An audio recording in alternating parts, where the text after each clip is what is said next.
¿Qué tal, amado? Shalom para todos y para todas. Le damos la bienvenida una vez más a este su canal Conozca la Verdad.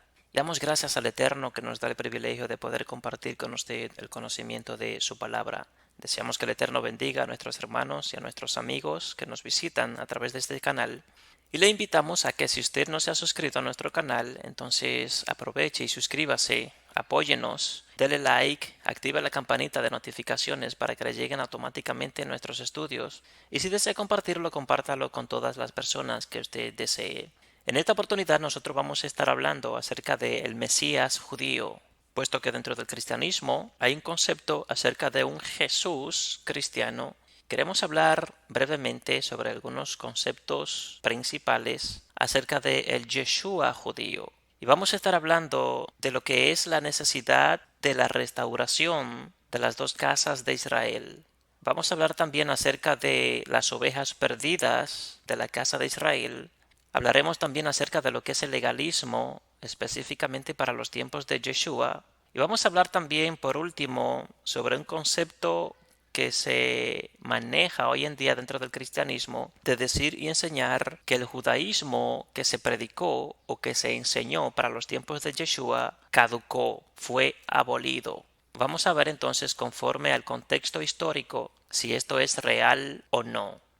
A fin de comprender apropiadamente el ministerio de Yeshua, preciso será echar un vistazo a la manera de cómo Yeshua se relacionó con el judaísmo tal y como se había establecido para el tiempo de su primera venida. Esto es importante porque en muchos círculos históricos modernos prevalece la idea de que Yeshua vino para destruir el judaísmo y para crear algo totalmente diferente, separado y desconectado de Israel. En realidad, si tanto Yeshua como sus seguidores hubieran tenido la intención de separarse de Israel y del judaísmo, cosa que muy fácilmente podrían haber hecho, tan solo habría sido suficiente que Mateo comenzara su evangelio afirmando lo siguiente. Por ejemplo, este es el mensaje que habrá de cambiar radicalmente su vida y hacerle a usted una persona nueva, próspera y bendecida. Sin embargo, contrario a lo que muchos esperarían, nuestro primer evangelio comienza diciendo: Libro de las generaciones de Yeshua HaMashiach, ben David, ben Abraham. Cuando lo leemos así, no nos suena muy hispano que digamos. Sin embargo, la realidad es que la mayoría de nuestras versiones, el Yeshua que Iberoamérica ha conocido, parece más norteamericano o europeo que judío. ¿Qué importancia tiene esto a fin de cuentas? El daño está, como confesó en una ocasión un gran erudito escritor llamado Yancey. Él dijo que nos estamos perdiendo al Yeshua histórico, al Yeshua auténtico, al Yeshua real, al Yeshua judío, y por lo tanto corremos el peligro de perder con él una rica herencia y una maravillosa riqueza bíblica y espiritual que solamente es accesible cuando le redescubrimos tal y como él es. Como lo expresara también Martin Buber, él dijo: nosotros los judíos conocemos a Jesús en una forma, las emociones e impulsos propios de su judeidad que se vuelven inaccesibles para los gentiles que le siguen. Yeshua nunca renunció al judaísmo, por el contrario, aseguró a su audiencia en todos los tiempos cuando dijo: no penséis que he venido para abrogar la Torá o los profetas. No he venido para abrogar, sino para cumplir. Mateo capítulo 5, versículo 17. En el judaísmo, cuando un rabino daba una explicación que sus colegas consideraban correcta, se decía que está cumpliendo la Torá, cuando por el contrario pensaban que estaba haciendo una explicación incorrecta, se decía que estaba destruyendo o abrogando la Torá. Así pues, la frase "no he venido para destruir la Torá o los profetas, sino para cumplir", nos da la clave para comprender una de las razones por las cuales Yeshua hizo su aparición en Israel en el tiempo que lo hizo. Muchas veces sucede que en la mente de muchos cristianos la única razón que explica y justifica la presencia del Mashiach es aquella relacionada con la expiación por el pecado de Israel y del mundo. Ciertamente fue esta la razón suprema de su primer venida, pero no la única razón.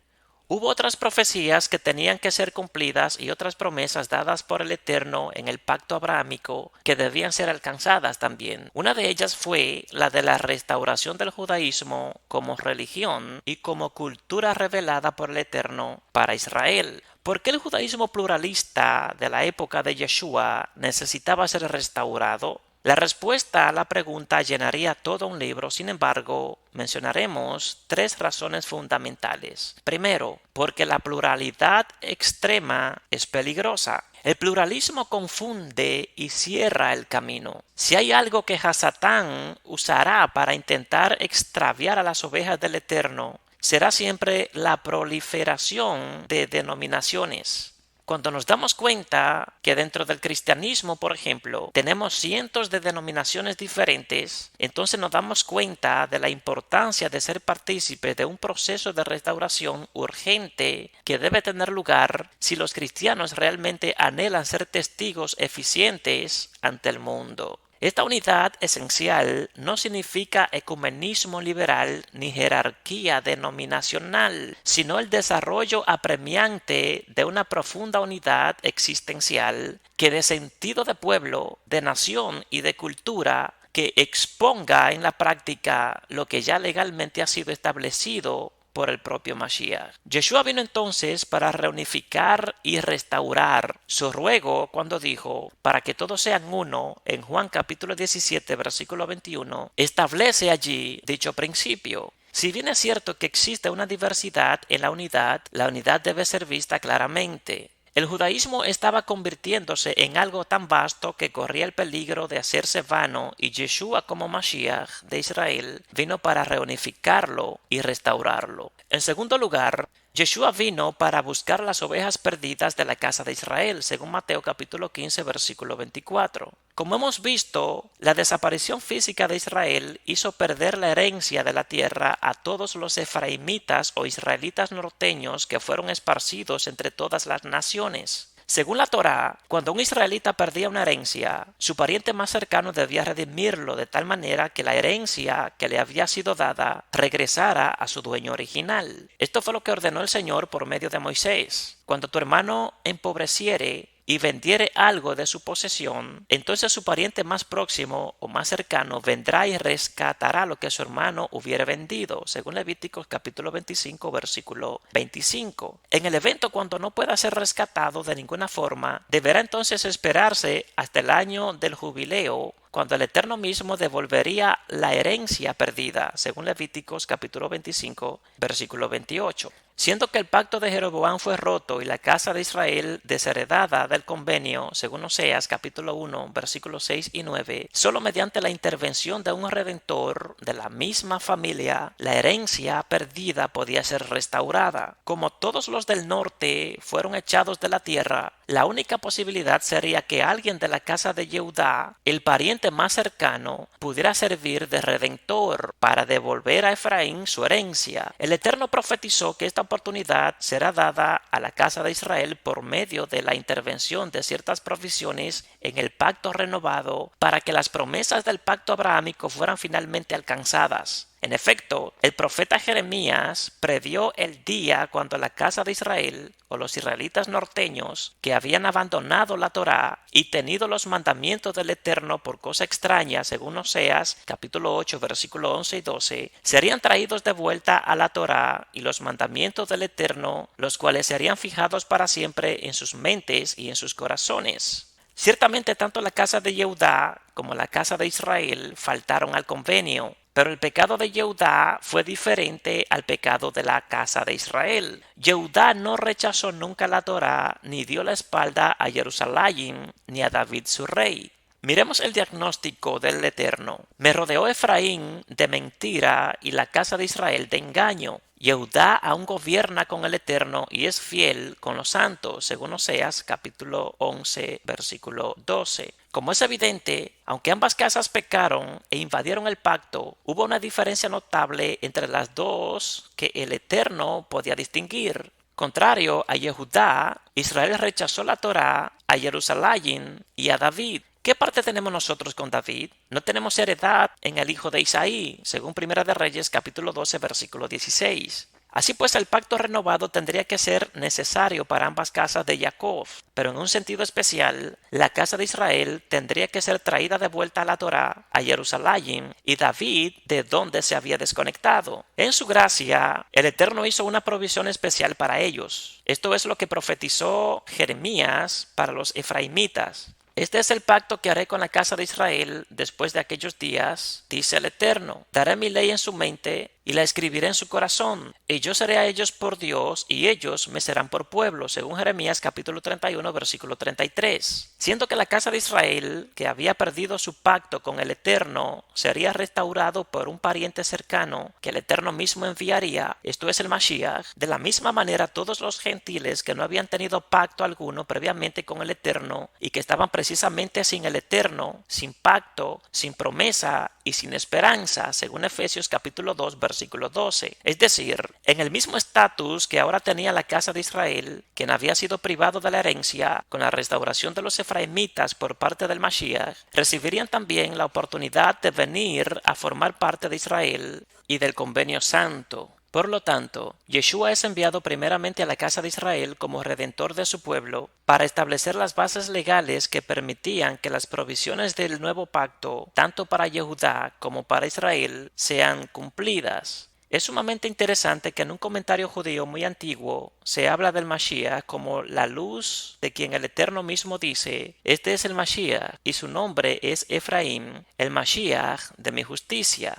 Ciertamente que muchos de la casa de Yehudá le recibieron, pero los gobernantes del pueblo lo rechazaron porque esta función del Mashiach como redentor les era extraña, ya que Yehudá nunca perdió su herencia y no sentía la necesidad de tal restauración. Sin embargo, para la casa de Israel, dispersa entre las naciones, y para los gentiles que no tenían herencia alguna, el rol redentor del Mashiach era perfectamente entendible y necesario. De hecho, constituía su única esperanza porque mientras Yehudá gozaba de la protección de la Torá, la casa de Israel y los gentiles que no la tenían la necesitaban desesperadamente. Así pues, el Mashiach hizo su aparición en Israel justo en el tiempo necesario para que la legalidad de la ofrenda por el pecado de todo Israel pudiera ser restablecida y entonces Yehudá pudiera estar en condiciones de esperar proféticamente hasta la restauración de sus hermanos norteños para que finalmente la reunificación de todas las tribus de Israel pudiera ser decretado y entonces el trono de David afirmado en Jerusalén para siempre.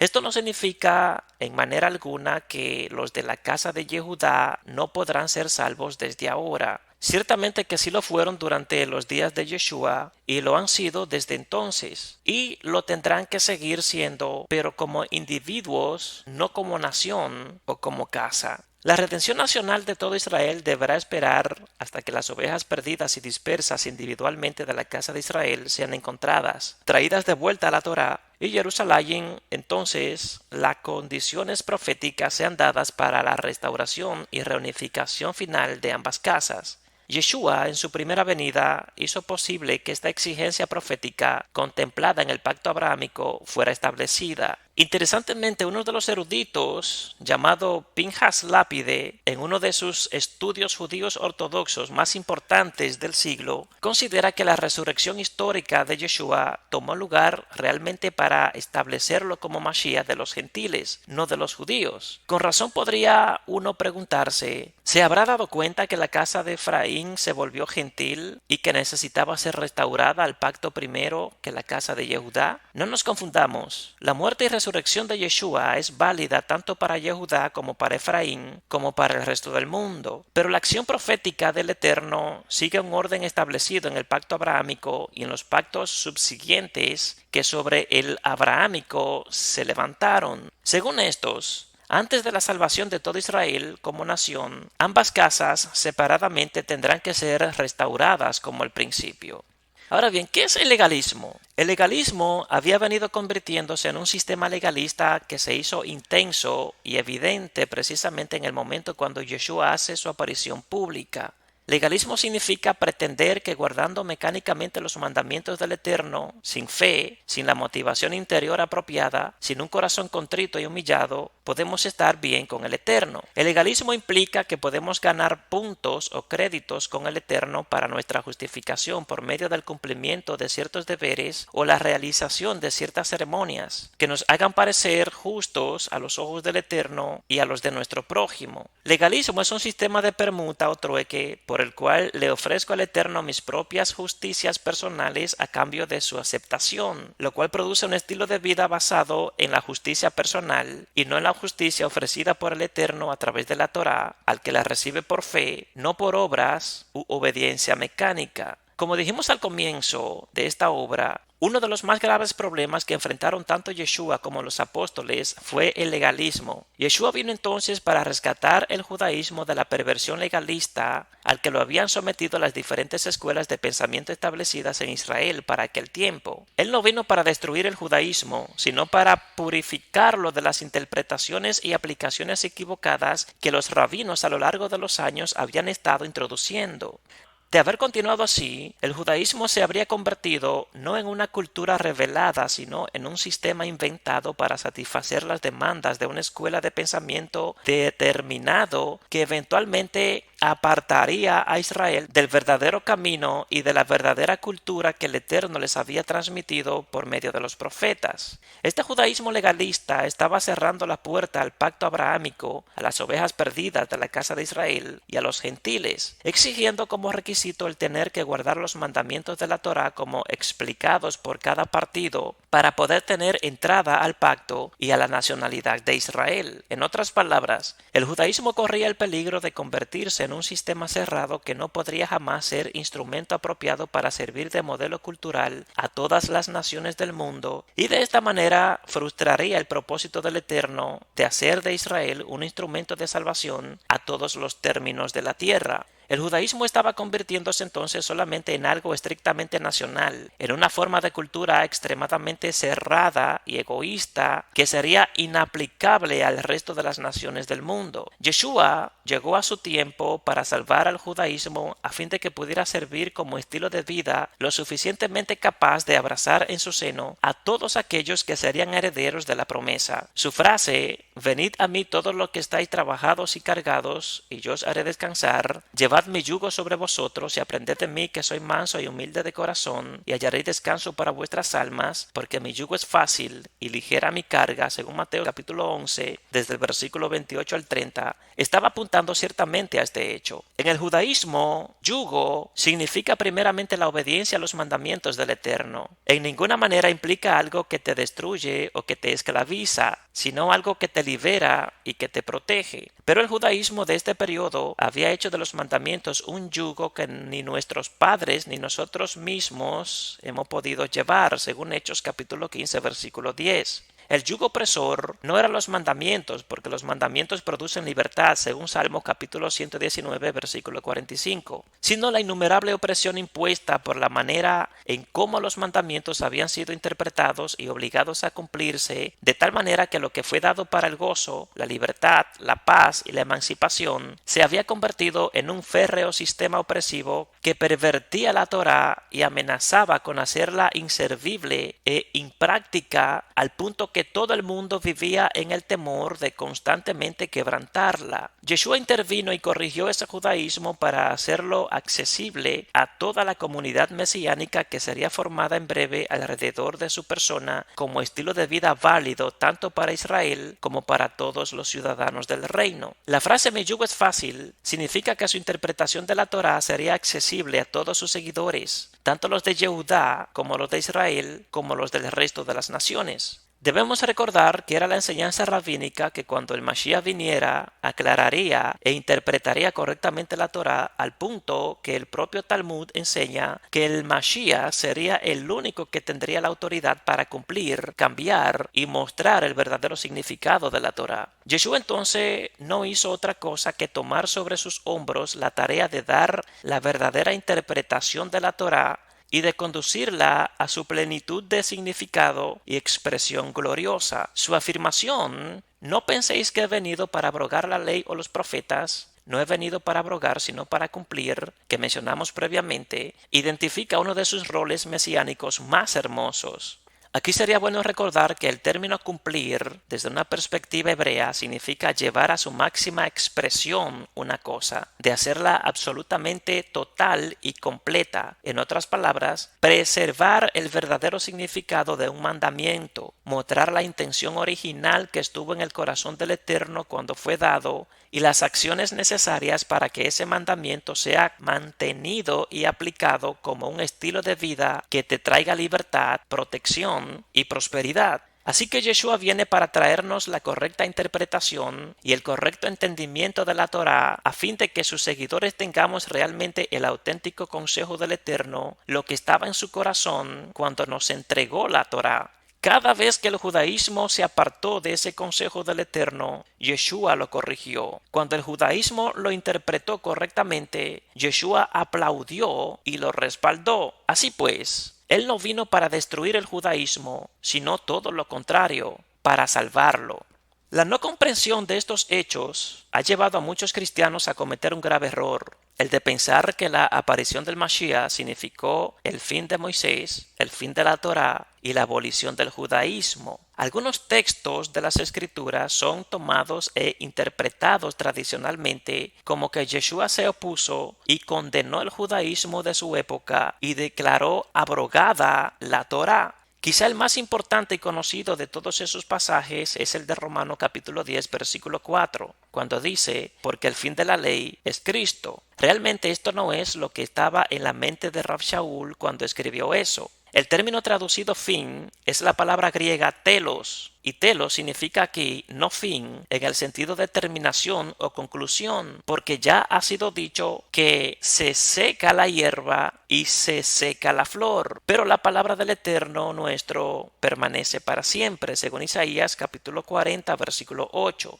Y ni una jota ni una tilde pasarán de la Torá hasta que todo se haya cumplido, según Mateo capítulo 5 versículo 18. De modo que la expresión telos jamás puede traducirse como fin o cesación, porque ello contradice todo el testimonio de la Escritura y de las propias palabras de Yeshua, quien dijo claramente que no había venido a abrogar la ley, sino a cumplirla, esto es, a completarla o a darle su verdadero significado. El resultado de esta incorrecta interpretación ha sido muy bien utilizado por Satanás para introducir una teología antisemita que ha hecho a muchos buenos cristianos caer en el error de pensar que la Torá concluyó con la aparición de Yeshua y por lo tanto los creyentes del Nuevo Pacto o del Nuevo Testamento no tienen nada que ver ni con la Torá ni con el resto del Primer Testamento. Esta interpretación conduce más allá todavía a la doctrina de la sustitución o del reemplazo en el sentido de que Israel ya no cuenta como pueblo del Eterno y que ahora el pueblo del Eterno es otra nación diferente a Israel. Consecuentemente, conceptos como el de un Israel espiritual que tiene vigencia en contraste con un Israel nacional que ha sido desechado por el Eterno ha venido a formar parte del vocabulario del cristianismo tradicional. ¿Cuál es entonces el verdadero significado de telos, traducido como fin en Romanos capítulo 10 versículo 4?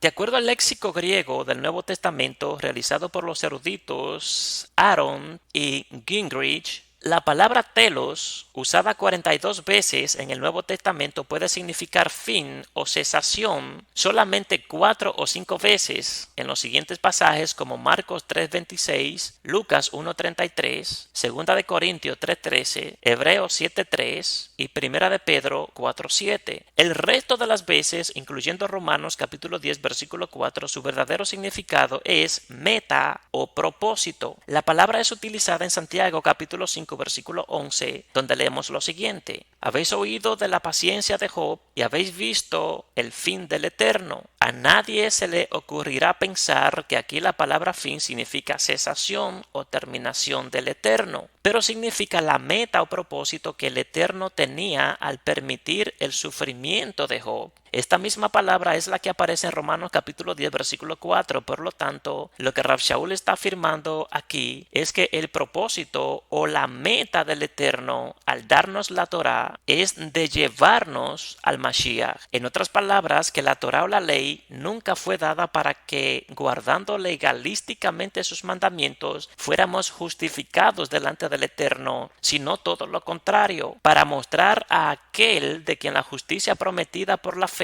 en la Torá asegura que es el único que nos puede justificar. Así pues, mirado apropiadamente, Romanos capítulo 10 versículo 4 no hace otra cosa que afirmar que solamente creyendo en el Mashiach podemos cumplir la Torá del Eterno y ser capaces de obedecer los mandamientos del Eterno. Las consecuencias prácticas de tan maravillosa declaración apostólica son extraordinarias. En su sentido más simple significa que no creer en el Mashiach y no confiar en él para la expiación de nuestros pecados es desobediencia de la Torá, porque el propósito o la meta de la Torá es precisamente guiarnos al Mashiach. Muchas veces perdemos de vista el hecho de que Yeshua nació judío, fue circuncidado al 8º día como judío, según Lucas capítulo 2 versículo 21, presentado en el templo como judío, según Lucas 2:22, educado y formado teológicamente en la sinagoga de su pueblo como judío, según Lucas 2:39 al 52, vistió como judío, según Mateo 9:20 y 21, reconocido como judío por los no judíos, según Juan capítulo 4 versículo 9, practicó todas las fiestas del Eterno, incluso las que no fueron establecidas por Moisés, según Juan capítulo 2 versículo 3, capítulo 5 versículo 1, capítulo 7 versículo 2, versículo 10, versículos 37 al 39, capítulo 8 versículo 12, capítulo 13 versículo 1 y 2,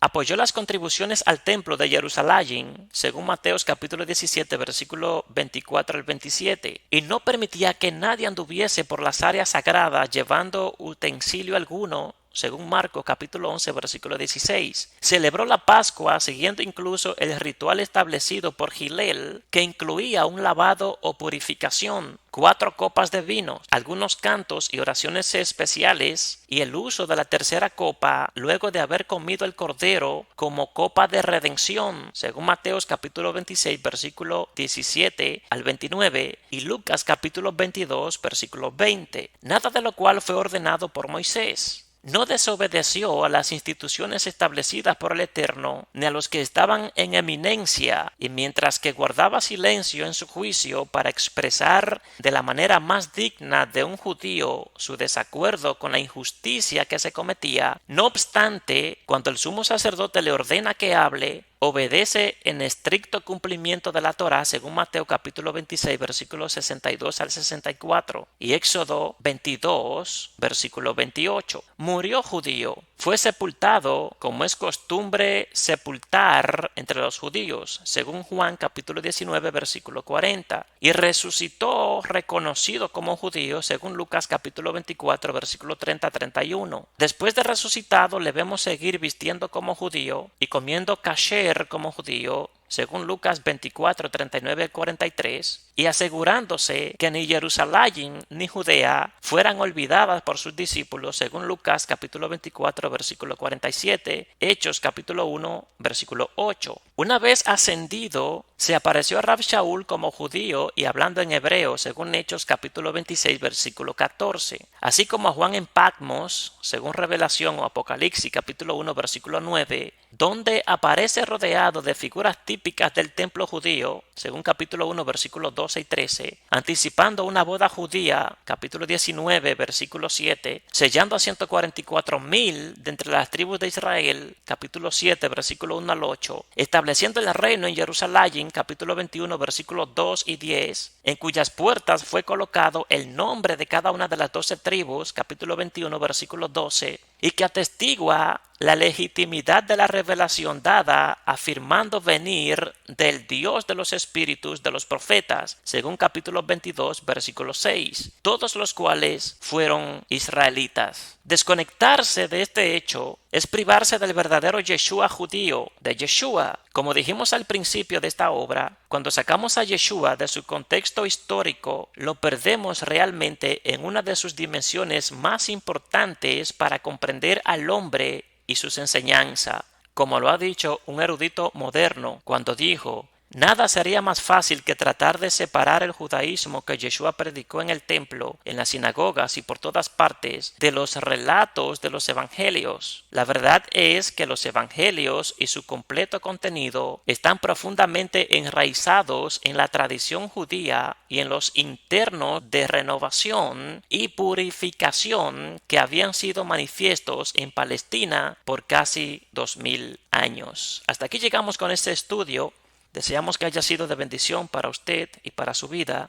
Le recordamos que si usted no se ha suscrito a nuestro canal, suscríbase, dele like, active la campanita de notificaciones y si desea compartirlo, compártalo con toda la persona que usted desee. Así es que gracias por su tiempo. Deseamos que el Eterno le guarde, que el Eterno le bendiga, que haga el Eterno siempre resplandecer su rostro sobre usted, pero sobre todas las cosas que ponga el Eterno en usted. Shalom.